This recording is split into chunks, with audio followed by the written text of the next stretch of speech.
अस्सलामुअलैकुम, मेरा नाम है साहिर इमाम ख़ान और मैं अभी हूँ बार्सिलोना नॉर्ड, जो कि बस स्टेशन है बहुत फेमस बार्सिलोना का, बार्सिलोना नॉर्ड। और यहाँ से मेरी बस है एंडोरा के लिए।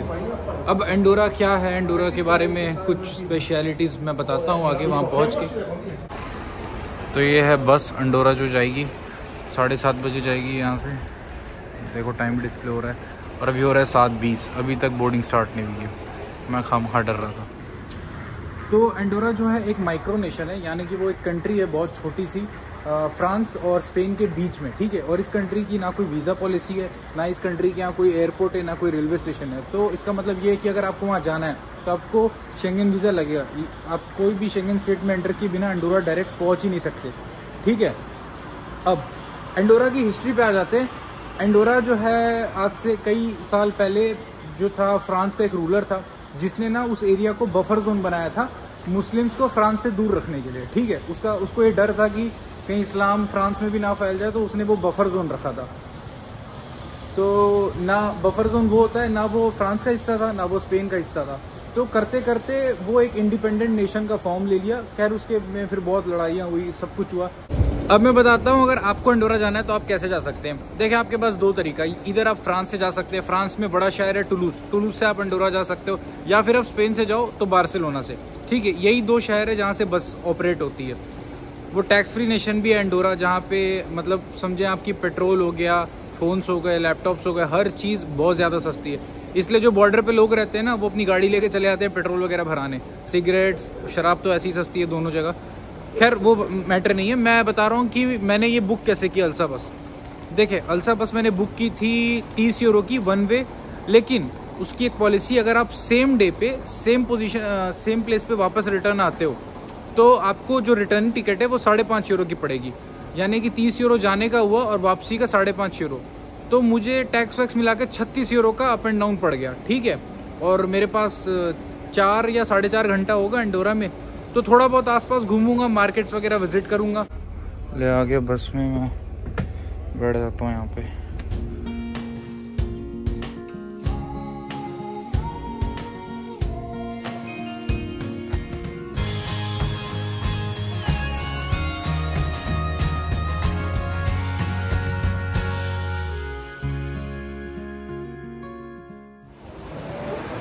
तो इसी के साथ मैं आ चुका हूँ एंडोरा में, और लिटरली कोई वीज़े की ज़रूरत नहीं है। बस हाँ, बॉर्डर पे चेक पोस्ट है, तो वहाँ पे जो पुलिस होती है यहाँ की वही है।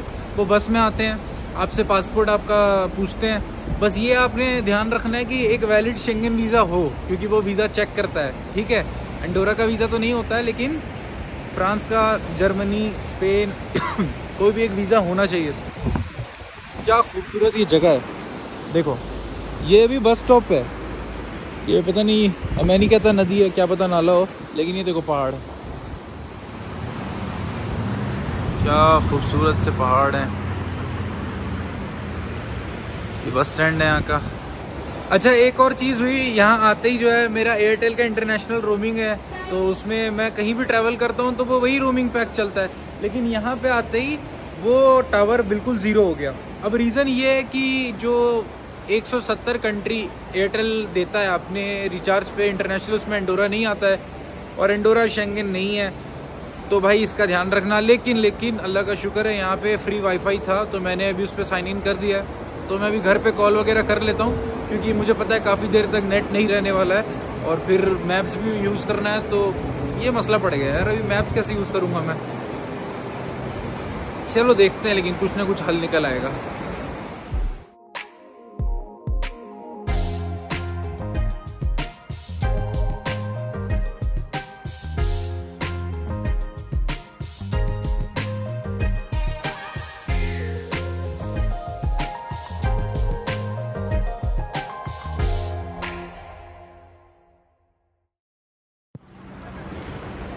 बहुत ही ज़्यादा खूबसूरत सीन है, मतलब ये पतला सा पाथवे देखो जहाँ मैं चल रहा हूँ, साइड में नदी बह रही है। मैंने मजाक से कह दिया था नाला नहीं यार, बहुत प्यारी नदी है, और आल्प्स यानी कि पहाड़ है। मतलब यार एकदम प्लीजेंट सी वाइब है। और पीछे रेस्टोरेंट्स भी देखो आप लोग, कितना प्लीजेंट सा बना है, ना ज़्यादा भीड़ है ना कोई कचड़ा है कहीं पे, एकदम प्यारी जगह है यार। मैं देख रहा हूँ कोई मार्केट वार्केट आए तो वहाँ से एटलीस्ट एक मैग्नेट तो परचेज़ कर लूँ। और नो मनी के साथ आ गया हूँ तो इतना भी नो मनी नहीं करना है कि यार एक मैग्नेट तो मैं कोई भी नई कंट्री जाता हूँ तो वहाँ से लेता हूँ, यहाँ से भी लेना है इंशाल्लाह। अच्छा ये शहर है, ठीक है, देखो यहाँ पे गाड़ियाँ वगैरह, और सामने ही में ही पहाड़ है, ऊपर भी घर बने हुए हैं, तो बहुत प्यारा लग रहा है यार यहाँ से। और एक और चीज़ मैंने यहाँ देखी नहीं यूरोप में क्या, अब तो इंडिया में भी नहीं है, ये टेलीकॉम क्या बोलते हैं, एंडोरा टेलीकॉम है ये। मतलब यहाँ पैसे डाल के आप बात कर सकते हैं। वैसे जनरली एयरपोर्ट्स पे ड्यूटी फ्री होता है, यहाँ पे ऐसे ही मार्केट के पास एक ड्यूटी फ्री मिल गया मुझे, देखता हूँ अंदर जाके क्या है।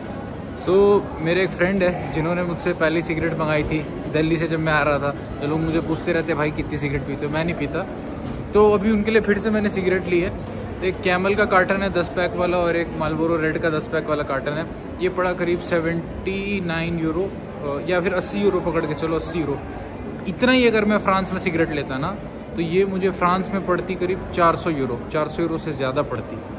तो बहुत पैसे बच गए, पैसे बच रहे हैं, लेकिन ज़िंदगी तो समझ ही रहे हो, ठीक है। तो स्मोक बिल्कुल नहीं करना, बिल्कुल अच्छी बात नहीं है। अब और भी कुछ देखते हैं। अच्छा, यहाँ पे जो भाषा बोली जाती है वो इनकी लोकल लैंग्वेज है कातरान, और नहीं तो कुछ कुछ जगह पे स्पेनिश, ठीक है, यही दो लैंग्वेज चलती है। फ्रेंच भी कुछ लोग बोलते हैं, पर इंग्लिश भी लोग बोल ही लेते हैं। फ्रांस की तरह सीन नहीं है कि बिल्कुल ही नहीं आती इंग्लिश, ऐसा वाला भी कोई सीन नहीं है। बस अभी मैं जा रहा हूँ हिल के तरफ, दिखाता हूँ, सीधा सीधा जा रहा हूँ क्योंकि वहाँ पे एक स्टोर है जहाँ मैग्नेट मिलेगा, और मैग्नेट तो मुझे लेना है हर हाल में। अच्छा, ये ना कलाकारी करके एंडोरा लिखा है आगे पीछे करके, और मुझे वो यात्री डॉक्टर की बात याद आ रही है, वो एकदम सही बोल रहा था कि भाई कहाँ से देखूं कि एंडोरा क्लियर दिखाई दे, क्योंकि मुझे तो कहीं से नहीं दिख रहा, एक गायब है, और मैं हर एंगल से खड़े होकर देख चुका हूँ, कहीं से एंडोरा नहीं बन रहा। और ये सिटी सेंटर भी समझ लो यहाँ का, देखो। और ये यूरोपियन कबूतर साले डरते ही नहीं है किसी से। ये मैं चल के जा रहा हूँ इस वक्त सीधा। देखो यार कितना पीसफुल है, मज़ा है कि नहीं यूरोप में चलने में, चाहे कोई भी जगह हो, कोई भी शहर, कोई भी देश हो, यूरोप में पैदल चलने का अलग ही मज़ा है। अच्छा, ये जगह लेकिन सेफ्टी के पॉइंट ऑफ व्यू से बताऊं तो बहुत सेफ है। एक तरफ स्पेन का बॉर्डर है, दूसरी तरफ फ्रांस का। आप बस FIR कराओ कि मेरा ये सामान इसने चोरी किया, अगले दिन आपका सामान ला के आपके हाथ में देंगे। एक लोकल इंडियन अंकल मिले थे, उनसे बात ही, वो कह रहे थे ये सारी बातें। फाइनली मिल गया मुझे मैग्नेट, एंडोरा का 3 यूरो का है, और ये कीरिंग भी है, ये भी 3 यूरो की है। ये मैंने ले लिया है, बस यहाँ का खर्चा करने का अब लिमिट ख़त्म। अच्छा, एंडोरा को ना मिनी स्विट्ज़रलैंड भी कहते हैं, और वो क्यों कहते हैं वो तो बताने की ज़रूरत नहीं है यार। तो यार बहुत खूबसूरत है, नेचुरल ब्यूटी जो है ना इसकी बहुत ज़्यादा है। अच्छा, मैं अभी देख रहा था, अभी 1 बज रहा है, कि मैं यहाँ पे भी सर्च किया कि कोई मस्जिद है पास में, देख लेता हूँ। तो पास में तो छोड़ो, इस पूरी कंट्री में एक भी मस्जिद नहीं है। फिर वहाँ से एक भाई आ रहे थे, इंडियन लग रहे थे शक्ल से, मुंबई का था वो बंदा, बहुत स्वीट था। उसने मुझे बताया भाई आप मस्जिद ढूंढ रहे हो, यहाँ एक मंदिर भी नहीं है, गुरुद्वारा भी नहीं है। जबकि हमारे जो पंजाब के लोग हैं, जो सिख लोग हैं, वो तो दुनिया में हर जगह हैं, तो गुरुद्वारा तो लिटरली हर जगह होता है।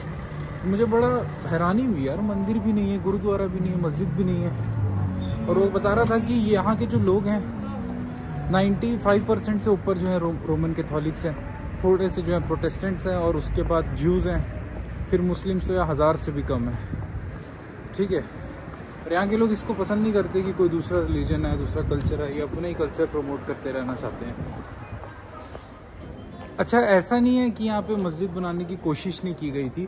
मैं पढ़ रहा था इसके बारे में आर्टिकल कि लोग कुछ कमेटियों ने डाली थी रिक्वेस्ट, तो गवर्नमेंट ने ये कह के रिफ्यूज़ किया कि हमारे पास इतने पैसे नहीं हैं कि हम ऐसे आपको दे दें इतने से काम के लिए, मतलब ये ऐसे अनइम्पॉर्टेंट काम के लिए, ठीक है। देखो, और कहने को ये बोलते हैं कि हमारे यहाँ फ्रीडम ऑफ रिलीजन है, फ्रीडम ऑफ एक्सप्रेशन है, पर आप देख ही लो कि सिर्फ यहाँ पे कैथेड्रल्स हैं, कैथोलिक चर्चेज हैं, मुझे नहीं लगता प्रोटेस्टेंट के चर्च होंगे। पब्लिक ट्रांसपोर्ट के नाम पे यहाँ पे बसेस चलती हैं सिर्फ, है ना, आपको पता ही है। ट्रैम्स तो है नहीं, मेट्रोस तो बिल्कुल नहीं है, क्योंकि पहाड़ जैसा है यहाँ पे, ट्रैम्स और मेट्रोस कैसे बन सकती हैं। और मैं आपको दिखाता हूँ व्यू कैसा आ रहा है। देखो, अच्छा गाड़ियों के पीछे नंबर प्लेट पे ना ऐसे AND एंडोरा करके लिखा होगा। और बाकी गाड़ियाँ जो होती हैं, जैसे कि फॉर एग्जांपल मैं दिखाता हूँ, ये गाड़ी देखो, ये गाड़ी यूरोपियन यूनियन का है, तो इस पर वो ब्लू कलर का साइन बना होता है, चाहे फ्रांस हो चाहे स्पेन हो, कहीं की गाड़ी भी हो। लेकिन एंडोरा की जो गाड़ियाँ होती है उस पर आप देखो सिर्फ AND लिखा रहता है और यूरोपियन यूनियन वाला साइन नहीं होता है।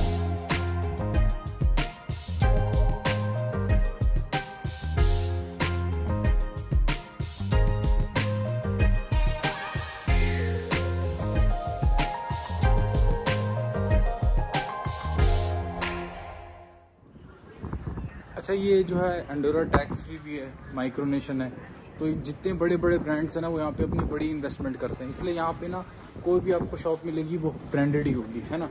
कोई छोटे मोटा लोकल सा यहाँ कुछ नहीं मिलेगा। प्लस जो गाड़ियाँ हैं यहाँ पे वो भी आपको अच्छे अच्छे ब्रांड की दिखेंगी और बहुत कॉमन है। प्लस रूम रेंट्स हो गया और या होटल कर लो, बहुत महंगा, सुपर एक्सपेंसिव, ठीक है। और यहाँ पे सिटीजनशिप लेने के पॉइंट ऑफ व्यू से भी मैं बात कर रहा था, वो इंडिया वाला जो भाई था उससे, वो कह रहा था कि यार नियरली इम्पॉसिबल है, नियरली इम्पॉसिबल। अब मुझे मेरी बस ने जहाँ उतारा था लगभग मैं 2-2.5 किलोमीटर आगे आ गया हूँ और ये नियरली पहाड़ के पास आ गया। अब यहाँ मेरे लेफ्ट और राइट में लाइन से होटल्स हैं, लेकिन यार ये जगह इतनी शांत है ना, मैं क्या बताऊँ।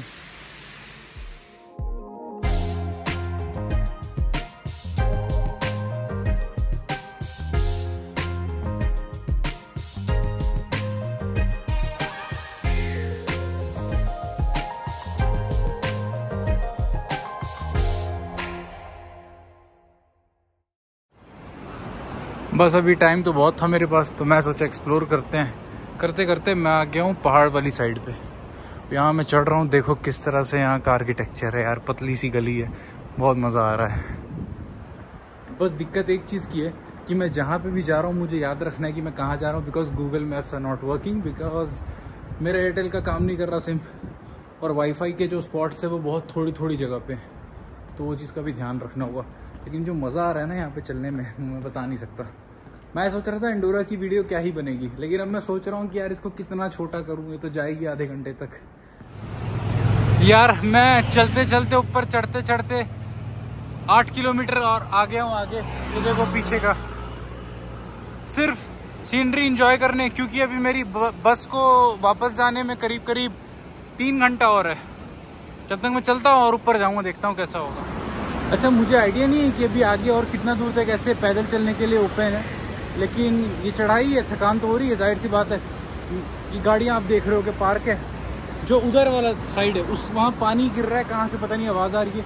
यहाँ तो पहाड़ में इन्होंने ये लगाया हुआ है ताकि ऊपर से पत्थर ना गिरे और लैंडस्लाइड ना हो। इसके ऊपर भी बिल्डिंग बनाई हुई है, और देखो इतना पतला पतला रास्ता है जाने के लिए, एक बंदा मुश्किल से हटेगा। मतलब ये सिंपली पहाड़ काट के रोड बनाया हुआ है। अपने इंडिया में भी ऐसा बहुत है, और यहाँ पे एकदम परफेक्शन के साथ किया हुआ है। प्लस साफ़ सफाई तो पूछो मत। देखता हूँ कहाँ तक जा सकता हूँ, ज़्यादा नहीं जाऊँगा यार, तब थकान हो रही है। 9-10 किलोमीटर हो गया, चलते चलते वापस भी जाना है। यहाँ से मैं चल के आया अभी 10-10.5 किलोमीटर। यहाँ पाथवे हो गया ख़त्म, अब यहाँ है सिर्फ रोड, ठीक है। तो पैदल आना यहीं तक था। प्लस ये देखो यहाँ क्या दिखा मुझे, वो जो पानी नदी नहीं दिख रही थी, वो यहाँ से बह रही है एक्चुअली। और मुझे था भी कि मुझे देखना ये नदी बह कहाँ से रही है। यहाँ से बह रही है, यहाँ पानी जमा हो रहा है, फिर इसके नीचे से जाके उस तरफ से वो नदी वहाँ से टर्न किया गया है। तो अच्छा है। अभी ये इंडिया में होता ना तो मैं चले जाता देखने के लिए पहाड़ वहाड़ चढ़ के, लेकिन यार रिस्क नहीं ले सकते यार, ऐसे ही इन लोग थोड़े स्ट्रिक्ट हैं। प्लस इन्होंने तो यार देखो पूरी जाली वाली लगा के रखी है, और प्लस मैं रोज़ा हूँ यार, तो ये सब नहीं कर सकता मैं अभी, है ना।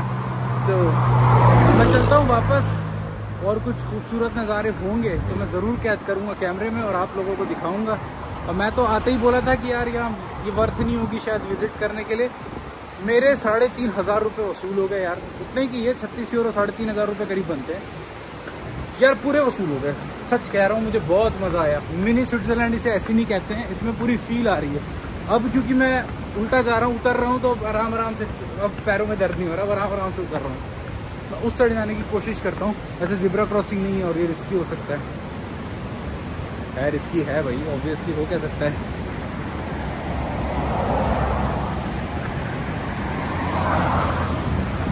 ओके अब मैं इस तरफ अच्छा देखो ये नदी है, ये आवाज़ कर रही थी।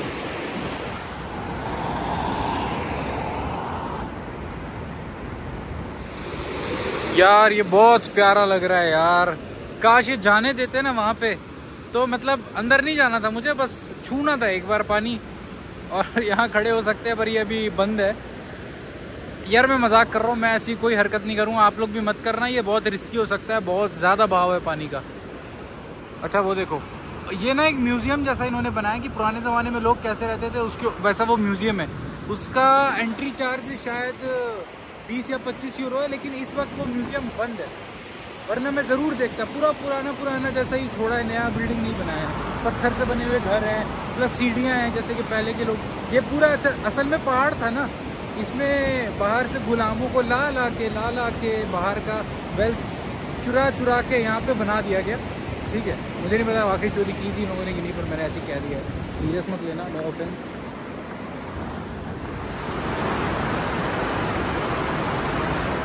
यार मुझे पहुंचने में बार्सिलोना बढ़ जाएगा 8:30 और इफ्तार का टाइम 8:10 का है, तो मैं सोच रहा हूँ क्रोसॉन और कुछ ब्रेड यहाँ से ले लूँ, पानी और पानी की बोतल भी।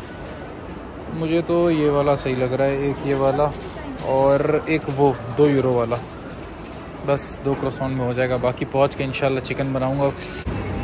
देखो एक चीज़ दिखाता हूँ, जैसे रेड लाइट है अभी, देखो नीचे भी पट्टी लाल होगी, वो ग्रीन होगा, ये भी ग्रीन हो जाएगी पट्टी। देखो ग्रीन हो गई, वो ग्रीन हो गया, तो अब पार कर लो रोड हंसते खेलते। इधर भी ये पट्टी अभी ग्रीन है, धूप ज़्यादा दिख नहीं रही होगी, ये ग्रीन है। तो अभी मैं आ गया हूँ अपने बस स्टेशन पे वापस, क्योंकि जो है 15 मिनट बाद मेरी बस जाएगी वापस बार्सिलोना। ये है मेरी बस खड़ी भी, मेरे पास यहाँ पे 5 साढ़े 5 घंटे थे, वो भी मोर देन इनफ थे। मैं 1 घंटे से बोर हो रहा था बैठ के, तो आने से पहले मैंने कुछ चीज़ें खरीदी, क्योंकि ये टैक्स फ्री कंट्री है। तो मैंने क्रोसॉन लिया, जो कि मैं फ्रांस में लेता था तो मुझे पड़ता था 4-5 यूरो का एक, वो यहाँ पे पड़ा 2 यूरो का, और एक पड़ा 1.5 यूरो का, तो वो सस्ता पड़ा। उसके अलावा मैंने लिया ये टॉबलेरोन का पैक ऑफ 3, और उसके साथ एक 4th फ्री है, काफ़ी अच्छा खासा बड़ा है ये, देखो 3 और ये चौथा छोटा सा फ्री।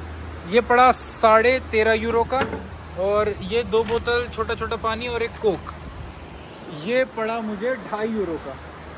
मतलब यार ये बहुत ही सस्ता है, अगर आप देखोगे फ्रांस के बार्सिलोना के कंपैरिजन में, तो यार ये कुछ भी नहीं है। 2.5 यूरो, 2.5 यूरो में एक कैन आता है फ्रांस में। तो और ये है कि फालतू फिर खरीदना नहीं चाहिए यार, जो चीज़ की ज़रूरत नहीं उसको क्यों खरीदना है। मुझे पानी पीना था क्योंकि अफ्तार मुझे बस में करना है, मैंने ले लिया। तो देखें बस का गेट खोल दिया है, अब मैं जाता हूँ, बैठ जाता हूँ बस में आराम से। तो और आज की वीडियो को करते हैं यहीं पे ख़त्म। उम्मीद करता हूँ आप लोग को अच्छा लगा होगा ये वीडियो, ये देश बहुत अच्छा लगा होगा। और अब मिलते हैं इंशाल्लाह किसी नए मुल्क में, तब तक के लिए अपना ध्यान रखिए और खुदा हाफिज़।